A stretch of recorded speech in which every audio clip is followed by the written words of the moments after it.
What's going on, guys? Today I just finished a 10-mile run literally 2 seconds ago.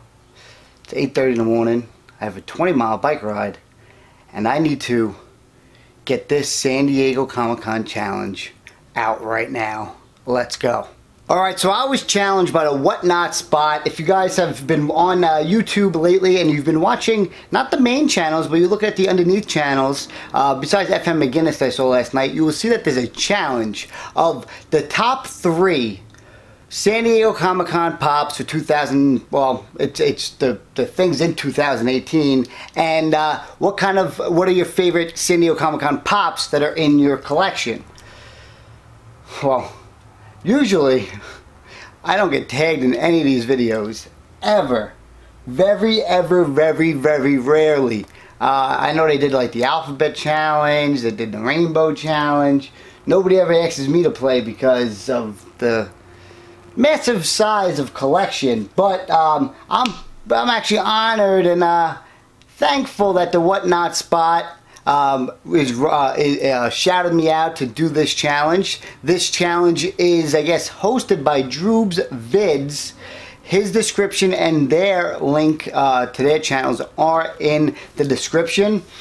And with this challenge, it's whoever has the most likes, which I know I'm absolutely not going to get, because I think since Uncle Funko came here, we get about like 22 views per video, which is nice from our 15 views. And with that, whoever gets the most likes will get a Chase Funko Pop Ant-Man from Droobz Vids. The Whatnot spot threw up another ante for it, and I guess I'll throw up an ante as well. And even though I already know I'm going to lose, but it was interesting because this grew very fast. I was reached out, and then next thing you know, I watched Droobz Vids' video.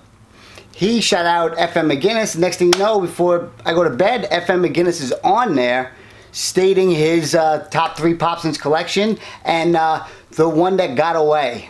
So let's get down to the top 3 Funko Pops in the collection. I also need to then tag 3 YouTube channels.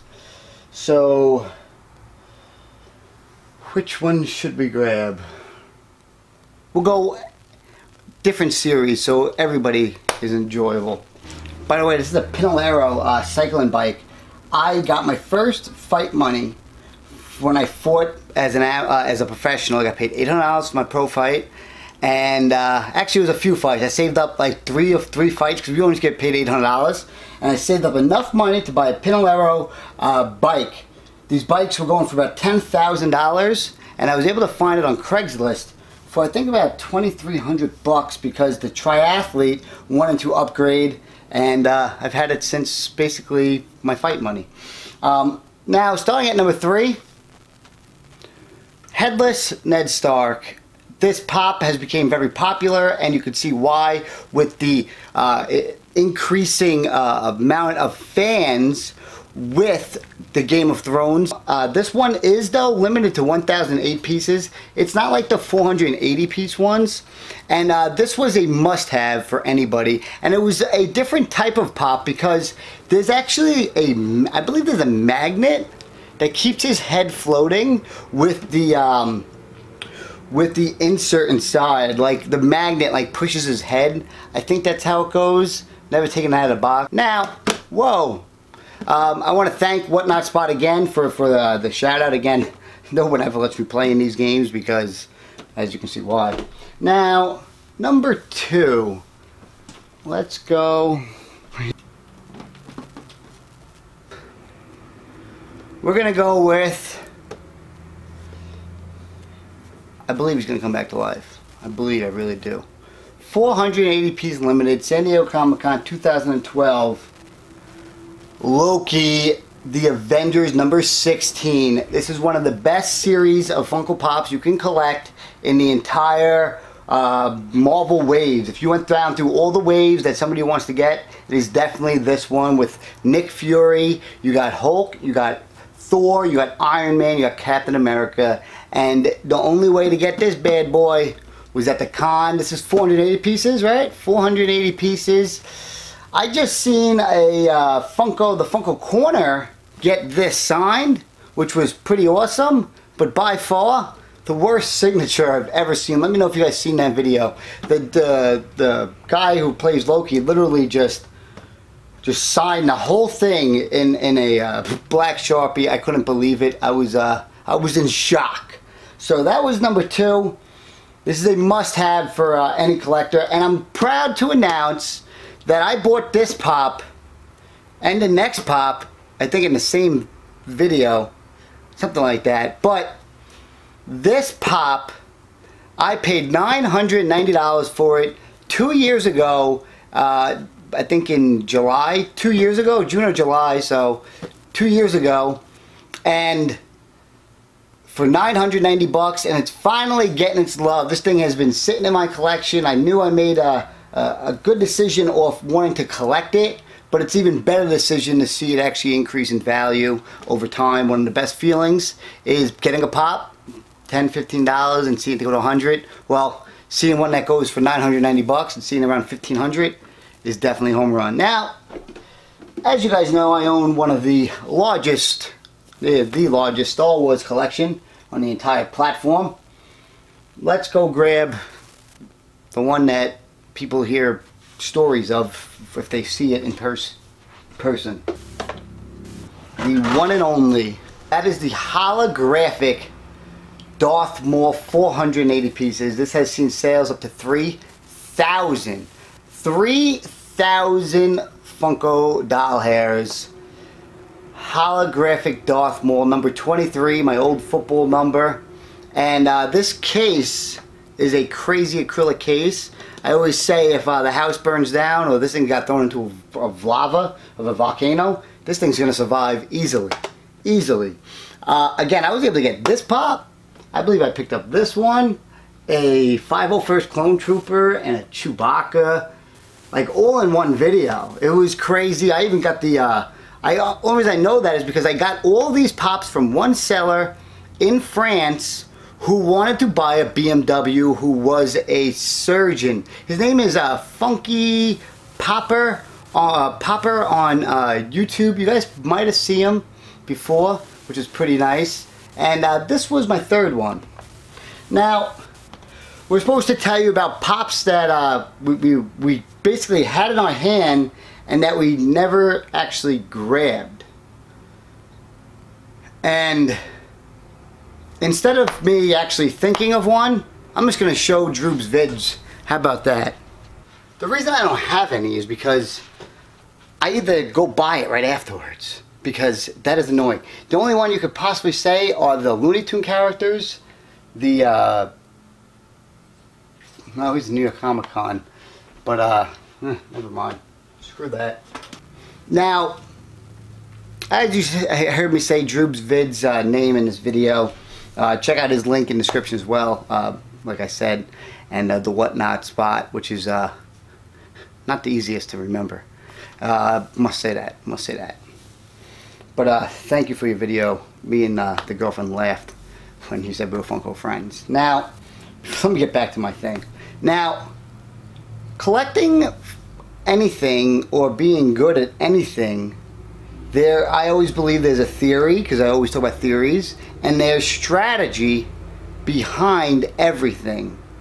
And with that strategy and theory that I mention majority of the time on the channel or in my live streams, majority, because you guys get to see me be really who I am, there are reasonings, and you can see through graphs, because I have nothing else to do without my boxing stuff, or that I do Funko stuff, that I know what items that people may or may not be interested based off of that graph. And it's not like, let me go on Pop Price Guide or Stashpedia. No, it's more complicated than that.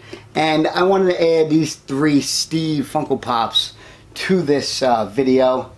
And again, this is simply based off of strategy, concept, graphs, and then deciding how to tell if that's the next one. telling you now. Everybody thinks I'm full of bullshit and I guess luck, which is the smallest part of it, but it's all based off strategy, technique, and a shitload of of research to go through. Majority of the pops that I pick up that are high end have been thought out through a process and then went throughout the entire stage and then decided. Not one pop in this collection up here hasn't been thought out of as a goal and a process along the way, and that's why I paid a third of basically what all these values are. And you have to always remember this in the back of your mind. I have been collecting Funko Pops for 2 years. Now, with this ending, I'm gonna say gotta tag 3 people. The 3 people I'm gonna tag, and he'll probably get more. He'll get more likes than we all get views, which I already know that. And I became custom and appreciated the content that he has been able to develop through his span on Funko YouTube, and that is Mr. Top Pops himself.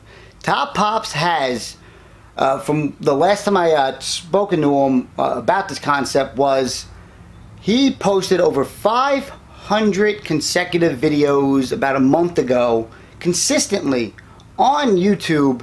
And after I got that from him and hearing him, not hearing him, just him writing about it in a message, I was like, good for him. And I tag him, top 3 Funko Pops from San Diego Comic-Con. I also throw in, we're throwing someone a little smaller. We got Bibby the Pop Hunter. Bibby is another person who not just collects Funko Pops, but also plays flag football and reaches out to me for workouts. Majority of the time when he wants to get his running down, he reaches out to me for workouts, and I enjoy doing that. And lastly, who do we got? Who is left? Oh, my buddy, my other pal that I really enjoy his reviews, and basically every time he posts a video, which is not too frequently, but has one of the best concepts and opinions on Funko items, and that is not Nerd Therapy, because we know they're not going to do it, but that is Collecting Plastic. Collecting Plastic is another member. I recently sent him a Thanos box, and he was totally shocked. I thought I was going to send him a shirt, and he's been a guy that he's seen me and I've seen him start and continue to grow our Funko knowledge along with the rest of the world. I challenge you 3, just show us your top 3 or your favorite 3. Doesn't got to be your highest valued ones, but I chose those 3 besides the Ned Stark, actually, that those are pops in my collection that it's very hard for me to actually sell down the road. Yeah, like that Avengers first set, I don't think I'll ever sell that one. And those Marvel, those Star Wars Grails above me, I don't see me letting go of those. We are heading to San Diego Comic-Con. If you haven't already, go check out those. Check out my channel, subscribe, and go check out these other channels. I'm going to list all the channels that I know that have been participating in this so far. I know Funko Pop Academy has been posted. I know Chasing Rob has been posted. Some guy named Justin Review Movies been posted. Now we got Top Pops, we got Bibby, and we got Collecting Plastic. Hope you guys enjoyed this video. And thank you guys at the Whatnot spot for tagging me. I need to go on a 20-mile bike ride after I just did 10. I have this new little goal going on right now, which is I want to do 300 miles in 30 days. I think it's that. Yeah, I think it's 300 miles in 30 days. I tried to take a first crack at this, but Uncle Funko definitely got in the way. Uncle Funko definitely got in my way, and I was not able to keep that pace up that one day when I was doing all my 10 miles, he comes along and makes me miss a day because we went to Toy Tokyo, which I got to post a video on. And because of that, I had to run 23.5 miles the next day. I have never ran more than 9 miles within the past few years. So let's go. Saddle up, boys. Get the gloves on. Go for a ride. And I hope you guys enjoyed this, because I got my podcast going. Gotta flip the Pinalero around, get some tan, and we might have some of the best fighting news this week. Unreal. Unreal. San Diego Comic-Con's coming. Make sure you subscribe to all these channels. If you've never heard of them, go check them out. They all have great content. There's not that many Funko content creators out there. Go out there. I know this video is long, but I just like to talk. And the last thing I will say is, I do own the shittiest headphones for a person who works out all the time, but they always break. Now, the last thing I'll say is, I do all these workouts till 3 p.m. I don't eat till 3 p.m. Run 10 miles, now going for a bike ride. I won't eat again till 3 p.m. and at 9 o'clock. Well, 3, 6, and 9. Meals: chicken, broccoli, cantaloupe. Sucks. I believe in a life where if you're not suffering every single day, at least once, you're not building good character. You have to suffer. Yeah.